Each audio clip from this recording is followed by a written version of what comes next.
London పరువు పోయింది అని చెప్పడంలో అతిశయోక్తి ఏం లేదు. ఏదైతే గ్రూమింగ్ గ్యాంగ్స్‌కి సంబంధించి తాజాగా ఒక డిటెక్టివ్ టోటల్‌గా లెక్క కట్టి తేల్చింది. గ్రూమింగ్ గ్యాంగ్స్ అంటే ముస్లిం యువకులు ఎవరైతే ఆఫ్ఘనిస్తాన్ నుంచినో, పాకిస్తాన్ నుంచినో, బంగ్లాదేశ్ నుంచినో అట్లాంటి దేశాల నుంచి అక్కడికొచ్చి ఏ పని చేయకుండా గాలికి తిరుగుతా, ప్రభుత్వం ఇచ్చే ప్రోత్సాహకాల ద్వారా డబ్బులు తీసుకుంటా, స్కాలర్‌షిప్పులు తీసుకుంటా, చదువులు చదవకుండా అక్కడ ఉన్నటువంటి క్రైస్తవ ఆడపిల్లల్ని, బ్రిటిష్ వాళ్ళ ఆడపిల్లల్ని ప్రేమించేలా చేసుకుంటూ, లేదా వీళ్ళు ప్రేమ పేరుతో వాళ్ళ వెంట తిరిగి వాళ్ళని తమ వైపుకి టర్న్ చేసుకుంటూ, క్రమంగా వాళ్ళతో స్నేహం పేరుతో వాళ్ళని మతం మార్చి రేపులు చేయడాలు, లేకపోతే మర్డర్లు చేసినటువంటి కేసులు 55 అన్నటువంటిది తేలింది తాజాగా.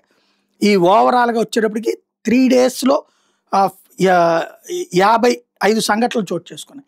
అన్ని చోట్ల మైనర్ బాలికలే. ఇక్కడ విశేషం ఏంటంటే మైనర్ బాలికల నేరం కాబట్టి అది మీడియాలో ఫోకస్ చేయొద్దని రిస్ట్రిక్ట్ చేస్తాడు అక్కడ ఉన్నటువంటి mayor. At the same time ఆ అమ్మాయిలకి న్యాయం చేసేటటువంటి విషయంలో కోర్టు ద్వారా అని చెప్పేసి ఆ కోర్టుల్లో కేసుని డైరెక్ట్‌గా తేల్చకుండా బయటికి రానీయకుండా చూస్తున్నాడు.